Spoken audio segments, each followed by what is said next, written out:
بسم اللہ الرحمن الرحیم۔ جس طرح کا پارلیمنٹ کا حال ہو رہا ہے، جس طرح بغیر اپوزیشن کے پارلیمنٹ میں جس طرح چوروں نے اتھل کوج مچایا ہوا ہے، چوروں نے اپنے آپ کو بچانے کے لیے یہی سوچتے ہیں کہ ہم آج کون سی امینڈمنٹ کریں گے، یہی سوچتے ہیں کہ ہم اپنے آپ کو بچانے کے لیے کون سی قرارداد لانی ہے، یہی سوچتے ہیں کہ ہم نے الیکشن نہیں کرایا، کسی طریقے سے ہم الیکشن کے انعقاد سے بچ جائیں۔ ہر روز کوئی نہ کوئی پاکستان کی سپریم کورٹ پر حملہ ہونے کے لیے سوچتے ہیں، رات کو یہی سوچتے ہیں، صبح وہ عمل کرتے ہیں۔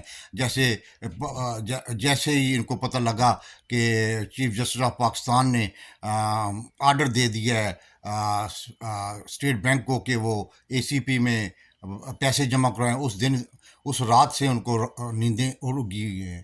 اس لیے اڑ گئی ہیں کہ ان کو پتہ ہے کہ اب الیکشن میں جانا پڑے گا، اس لیے اڑ گئی ہیں کیونکہ ان کو پتہ ہے کہ ہم کو جس مقصد کے لیے لایا گیا تھا، جس معاہدے کے تحت لایا گیا تھا، وہ معاہدہ تو پورا نہیں ہو رہا۔ اس لیے کوئی نہ کوئی روز اچھل کود کر رہے ہیں اسمبلی میں، کبھی قراردادیں سپریم کورٹ کے خلاف پاس کر رہے ہیں، کبھی امینڈمنٹ جو ہوئی تھی اختیار سلب کرنے میں، اس میں کبھی امینڈمنٹ کر رہے ہیں، کبھی کچھ کر رہے ہیں، کبھی کچھ کر رہے ہیں۔ یہ جو کچھ ہو رہا ہے نا، یہ ایک باقاعدہ منصوبہ بندی کے تو ہو رہا ہے، اور اس کے پیچھے اسٹیبلشمنٹ ہے۔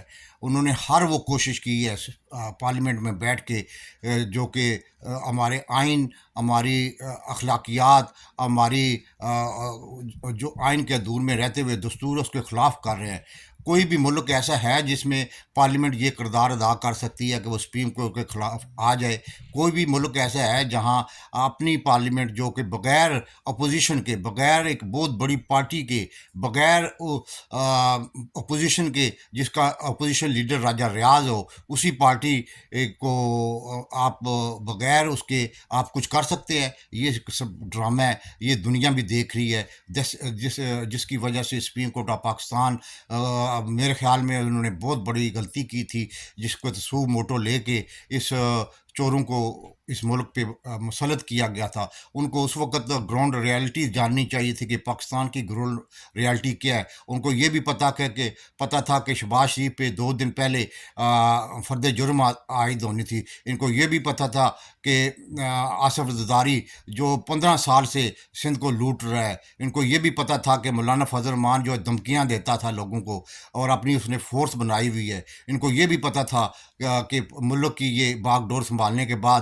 یہ اپنے ذاتی مفاد سوچیں گے، ملک کا مفاد نہیں سوچیں گے، لیکن اس کے باوجود قاسم سوری کی رولنگ کو انہوں نے مسترد کیا اور بحال کر دی۔ حالانکہ عمران خان صاحب بڑا دور اندیش بندہ تھا، اس نے اس لیے اسمبلی توڑ دی تھی، اسمبلی کو ڈیزالو کر دیا تھا کہ یہ عوام کے پاس جایا جائے، ایک نیا مینڈیٹ لیا جائے۔ لیکن جو تماشا اس پارلیمنٹ میں شہباز شریف نے لگایا ہوا ہے، اس کی آپ اگر غور سے دیکھیں نا، وہ نظریں چراتا ہے، وہ چور ہے۔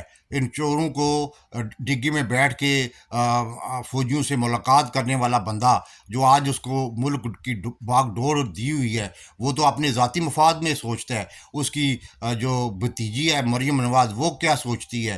جو ڈان بار بیٹھا ہوا ہے سلسلہ مافیا کا سردار نواز شریف، وہ کیا سوچتا ہے؟ وہ یہی سوچتے ہیں کہ سارے اختیارات ان کے گھر میں آ جائیں اور پھر جو مرضی ہے وہ کرتے رہیں۔ ایسے ملک نہیں چلتے، ایسے ملک کی بنیادیں ہل جاتی ہیں۔ ایسے ملک جو ہے نا، وہ بنانا ریپبلک سے بھی بدتر ہو جاتے ہیں، جس میں آئین اور قانون کے میں رہتے ہوئے ہر ایک ادارہ اپنی حدود میں رہتے ہوئے کام کرتا ہے، جس میں سپریم کورٹ اپنا کام کرتی ہے، پارلیمنٹ اپنا کام کرتی ہے، اور دوسرے ادارے ایف آئی اے اپنا کام کرتی ہے، نیب اپنا کام کرتی ہے۔